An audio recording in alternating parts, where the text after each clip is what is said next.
So the big thing, the main thing that's in the news cycle today, is the Zelensky has gone back to the White House.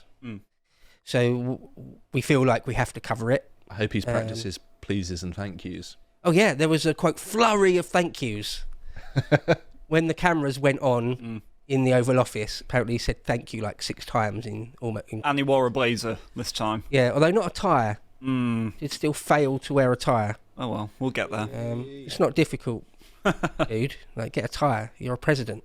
You're a head of state, aren't you? Giving you get a tie. Enough money, you can afford one. Yeah, yeah. £3 tie. Aren't your family extremely rich now somehow? You could probably afford a couple of ties. Yeah, and take your coat off. You're in the over. He's wearing a shirt with the top button done up, no tie, and a coat in the Oval Office. Like, anyway, so some of the angles were saying, like, look at the drip. Oh, he's so well turned out this time. Or he looks so great. No, he doesn't. It's like an idiot. All right. Anyway, enough of the ad hominem. People could probably criticise my tie and shirt combo if they tried. All right. So, but it was even though we're covering it because it's a big, it's in the news cycle at the moment. It's a bit of a nothing burger. If you remember last week in Alaska, Putin and Trump met. You remember that? And all the headlines out of that was that there's like some sort of reasonably big push forward that Putin, like Trump went there hoping to sort of start to get some sort of ceasefire agreement. And that Putin has said, no, let's move past that. Let's just go to a full-blown peace deal. Because Putin's got really what he wants. In other words, he's occupying all the land he wants, basically. There's no realistic battlefield possibility of it being taken off of him. So he's basically achieved his war aims, it seems. I mean, I'm not privy to the thinking of the Kremlin war planners, but it looks that way. So he's basically got what he wants. So he's ready for a peace. So the headlines coming out of that Alaska summit was that, oh right, okay, maybe we can get a peace deal going. That sounds good. So Trump, off the back of that, is like, right, get Vladimir back in DC ASAP, and let's do a deal, the art of the deal, let's do it. The problem is, sort of obviously, with all of that, is that Trump and Putin can sort of agree whatever they want. If the Ukrainians don't agree to it, then, and there isn't a full-blown 100% Russian military success, like a full-blown surrender with no conditions, then they still need the Ukrainians to be on board with whatever deal they've decided amongst themselves. So it's all very well Trump and Putin agreeing something, but... And as far as I know, the European powers are still, just giving unconditional support to Ukraine. So he's not allyless, which gives him a reason to keep going. I would also suggest that a lot of the Western support for Ukraine isn't for some special love for Ukraine. Of course. Down. I think it's all just to weaken Russia, isn't it? And it's effectively a proxy war.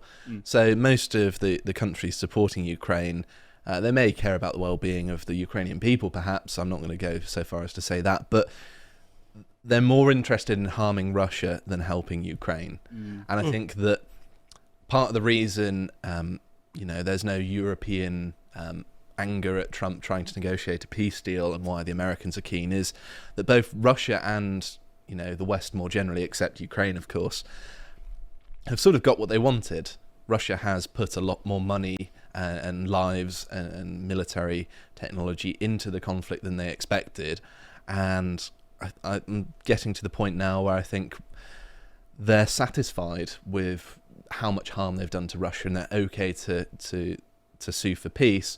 But the Ukrainians, I think Zelensky's had a line where he's been pretty much unbending on ceding territory to the Russians, and I don't know whether he'll be able to do that. It would be very impressive if he does, but I don't think it's very likely given that the Russians have been militarily successful and they're in a position to take it, basically.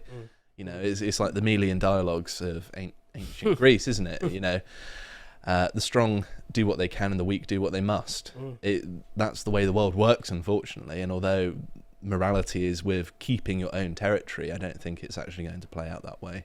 I don't know if I'm getting to something that you're going to cover, but I saw Zelensky saying that I can't cede the territory because it's written in our constitution. That's true as That we well. can't. Yeah. It's like, but what is a piece of paper in this respect? What defence is that when you've already lost a huge portion of it? So just endless war then. Yeah.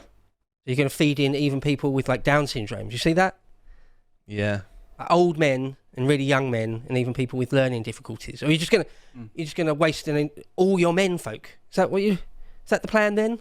I don't know. And then when the war is over, it's not really over either, because of course the designs that have been made for Ukraine are horrifying. You know, you've got BlackRock and the like carving up parts, designs for mass migration to replace the lost men. Who knows what horrors Ukraine's going to face after the war as well as during. I think you're quite right to say that from the European point of view, or let's say maybe the NATO leadership point of view, they're much more interested than trying to damage Russia strategically than caring about the Ukrainian soldier's death. They've been very blasé about that. Well, yeah, haven't they? On both sides, it's basically generations of young men that have been conscripted and sent to die in something that, were they given the choice, I don't think they would be there. You know, it's you lose Story a as old as generation time. of young men for what? Story as old as time. It is, yeah. Classic going back to Thucydides. It's as old as time. But also, just to interrupt myself, perhaps consider buying Islander magazine from our website. It's $14.99 plus postage and packaging. And issue 4, it's really good. It's got some great... who are some of the people that are writing in it this time? Morgoth, Dutton, Pharaoh. Dutton, Mr. Cole Benjamin. Luca Johnson. Oh, yeah. You're always very modest. You never mention you've written. Sometimes. Dave Green. So, yeah. Yeah, and Luca, yeah. I'll write one next time, I think.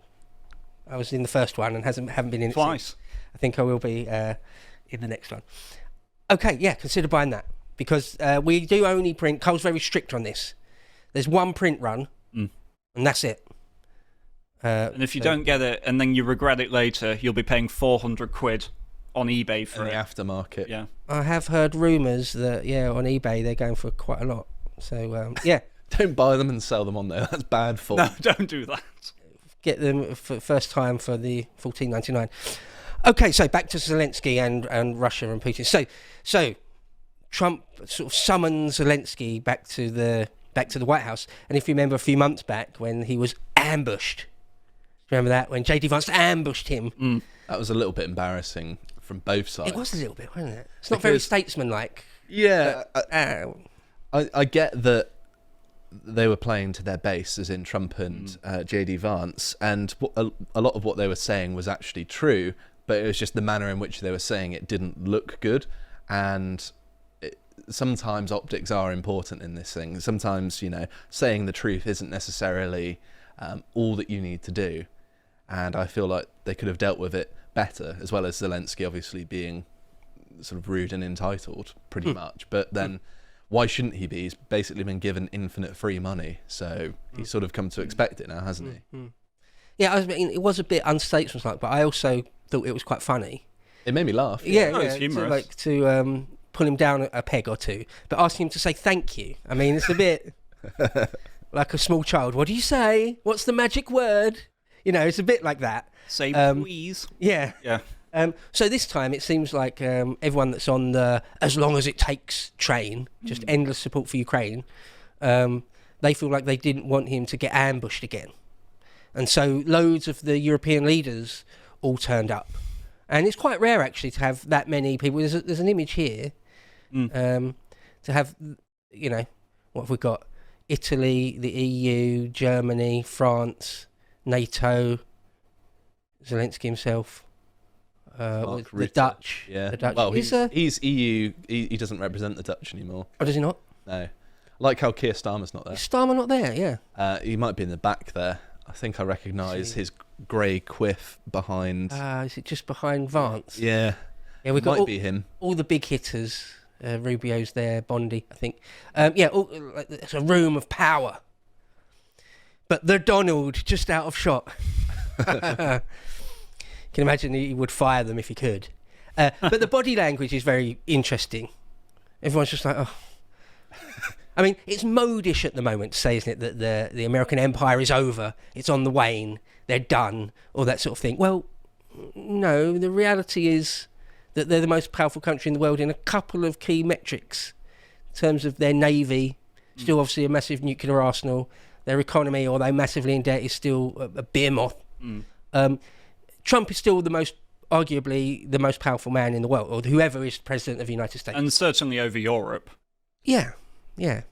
Like the Dutch prime minister, or not Dutch, let's say, the Italian prime minister. I mean, in terms of sheer power, the ability to move things in the world, it's night and day between the US president and the leader of Italy. Right. And this shows. True of us as well. Yeah, oh, absolutely, yeah. Oh, God, no, absolutely. No, it's absolutely the case. There's a number of pictures actually, aren't there? One or two, I think, from almost iconic images from Trump's first presidency, where it's like Angela Merkel, or everyone like leaning over Trump, trying to sort of berate him. Yes. And he's just like, I'm not having any of it. So I don't need to do anything you guys say at all. That is one thing I think is good about the MAGA movement, from an American point of view, that they're aware of their own power, fully aware of it. Like Steve Bannon. Like, if you hate America, it must be really frustrating to listen to Steve Bannon being aware of their own power. But from their point of view, I mean, good on them. I'm for nationalists all around the country, all around the world, in their own country. Yes. Yeah, I'm for Indian nationalism in India, right? I'm for MAGA in the United States, and on and on and on. You get it. Okay, but it's interesting to see all that, the Poe faces. But what it boils down to, ultimately, is that if the Ukrainians, or Zelensky, sort of refuses to accept any sort of raft of conditions that Trump and Putin have come to, if he refuses to do it, then the conflict will just go on interminably, won't it? Well, there is a bargaining chip that America and the European powers can have over him, that unless you move a bit more our way, we're going to stop supporting you as much. Which is, he's entirely... The Ukrainian resistance would have been over if it wasn't for lots of the Western support. And so he is dependent on them, and the situation could get worse, and they could hold that over him as like, listen, you've got to be realistic here. It doesn't matter what the Constitution says. Find a way around it, vote around it, do something, but you've got to end this. Who are the men that pick for scraps amongst the ruins at the end of history? You should know, because you encounter them every day. Between the towering buildings of a fallen empire, we find the Fellahin, the historyless men, who know nothing of the turning of the cosmic wheel and find themselves outside of civilization itself. Cut loose from the great chain of being, they represent the loam into which our dying culture will return. That is, unless we choose to take up the burden once again. This Fellahin condition is the subject we explore in issue 4 of Islander magazine, on sale while stocks last and available worldwide at shop.lotusseaters.com. Does seem like a final sticking point, which it can't be the final sticking point. That the war will have to go on endlessly because the office of president of Ukraine cannot ever concede territory. Well, then that just hard bakes in a forever war, then, doesn't it? Or unconditional surrender. I mean, we'll get accused, as I have been, and Lotus Seaters have been before, of being Kremlin stooges. But Ukraine have to accept they've lost territory. They've got to accept it. It's a fait accompli. It has happened. It's a battlefield reality. The political will coming out of Moscow is that they're not going to give it back. They're not going to give Crimea back. Right? They're not going to give big chunks of the Donbass back. That seems like that just will not happen. It's not even like I'm happy about it either, because it'd be more to my personal benefit that some of that land, which, Ukraine, breadbasket of Europe, was in Ukraine's hands. It's more likely to benefit me than it would in Russian hands, which, given everything that's happened, isn't going to be of any benefit to me. So it's not that I'm even happy about it, but I do agree that it seems like an inevitability, really. Oh yeah, if I could wave a magic wand, and we'll go back to sort of 2013 or 2012, and that border, everyone completely agrees and there's 100% peace from both sides. And no I one would dies, wave that wand. Yeah, of course, yeah. But that's not where we are. That's not reality now. That's not the battlefield reality. Okay, so what was agreed yesterday with Zelensky and by proxy a lot of the European leaders? Very little. Very little. The takeaway points were that there might be a meeting with Putin and Zelensky. So probably not. I mean, the Russians even said, it was like the most lukewarm thing they could have possibly said. They said that it might be worthwhile to explore the possibility of raising the levels of representatives. That's a diplomatic way of saying, nah, probably not. Yeah, nothing forthcoming in that. Yeah. On that side of things, apparently it's the case that it really is the Russians saying no to that. Zelensky is calculated a long time ago that he can say, I'm ready to meet Putin, I'm ready, but he knows because they're going to say no. So he looks like he's the one gunning for peace. But the Russians are just not really interested in that. They hold nearly all the cards, militarily speaking, which is the bottom line, isn't it? Which is the bottom line. So a Putin-Zelensky meeting on the cards, question mark. Yeah, not really. That the Europeans push back against Trump's idea of ceasefire. For some reason, the Europeans and particularly the Germans were like, no, we must have a ceasefire first. We must have an armistice. They will play football. I mean, if the Ukrainians, and it doesn't look likely, but if the Ukrainians just said, okay, we're ready to agree to essentially whatever Putin wants, then doesn't have to be a ceasefire first. Just get it done. Just get a peace deal done. All right, the third thing is that Trump hints at security guarantees for the Ukrainians, that if and when there was a ceasefire and or a peace, that the United States would then at least guarantee their further safety. Apparently Putin agreed to most of that, or in fact all of that at the Alaska thing. So again, the ball's back in Ukraine's court on that. Well, but it's not really anything. It's just sort of a talking point. It's nothing concrete, is it? Putin would agree to that, though, because it's a guarantee that nothing is going to escalate again. And if he's trying to consolidate his basically territory that he's won, you don't want things to be kicking off again and interrupting that, do you? You sort of want there to be amicable peace. Yeah. Amicable, as amicable as it can be. And the fourth most important takeaway point, the things that have happened at this important meeting, is that Zelensky was nice, was charming. And just look at the drip. He definitely doesn't look like a cobbled together Eastern European gangster. He looks definitely like he's going to a funeral. Yeah. What's up with all of the black? And that is one of the four key takeaways. Yeah. From the headline, I see. Yeah. So, okay. The last thing to say is that, again, the maps tell the real story. The Ukrainians are not capable, it doesn't seem like, and from all the sort of the military analysts that you can listen to, they're not in a position to launch any sort of offensive that's realistically going to take back these big chunks of land. They had their shot at a big summer offensive, a couple of summers ago, and it bogged down immediately and got nowhere. The Russians are dug in like an Alabama tick. It's going to be difficult to get them out. It's not going to happen. Well, the lines have been sort of around these sorts of boundaries or advancing against the Ukrainians for years now, haven't they? Right. Yeah. One of the things that came out of that Alaska meeting was some of these small pockets, relatively small pockets of land up here that Putin's prepared to give away some other chunks of land if he can have these sort of strategically, or I guess maybe even tactically important areas, small areas. But yeah, these main areas here are what doesn't seem like he's going to let go. He doesn't have to. He's under no real pressure to let them go. The Ukrainian military forces, it seems, despite everything, all the material and money that's been given to them, are incapable of doing it.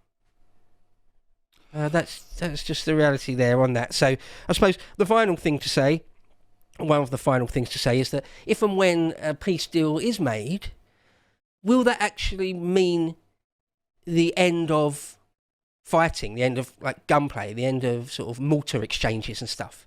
Because there's different. Every war is almost a unique thing, and some, when the two governments sign an armistice or have a war or have a peace deal, both sides, their professional militaries, their regulars, do just stop. But then there's all sorts of other wars where the governments or the leaders can say we've come to a peace and things don't stop. If you look at like interminable wars in the West Bank or Gaza, a government More can say in the Middle East than perhaps in Europe, isn't it? like Yasser Arafat can say we've reached a deal, and the paramilitaries on the ground are like, yeah, cool, good one, and they keep going.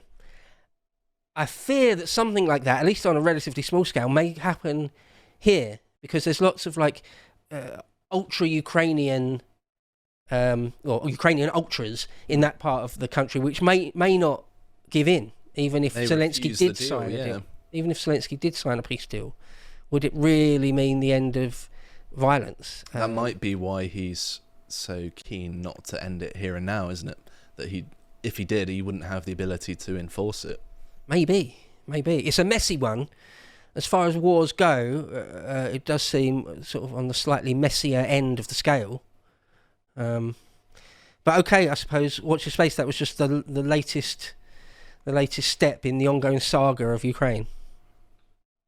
Biggest news, Zelensky wore a jacket. The biggest news?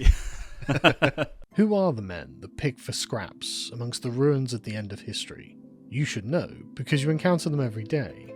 Between the towering buildings of a fallen empire, we find the Fellahin, the historyless men, who know nothing of the turning of the cosmic wheel and find themselves outside of civilization itself. Cut loose from the great chain of being, they represent the loam into which our dying culture will return. That is, unless we choose to take up the burden once again. This Fellahin condition is the subject we explore in issue 4 of Islander magazine, on sale while stocks last and available worldwide at shop.lotusseaters.com.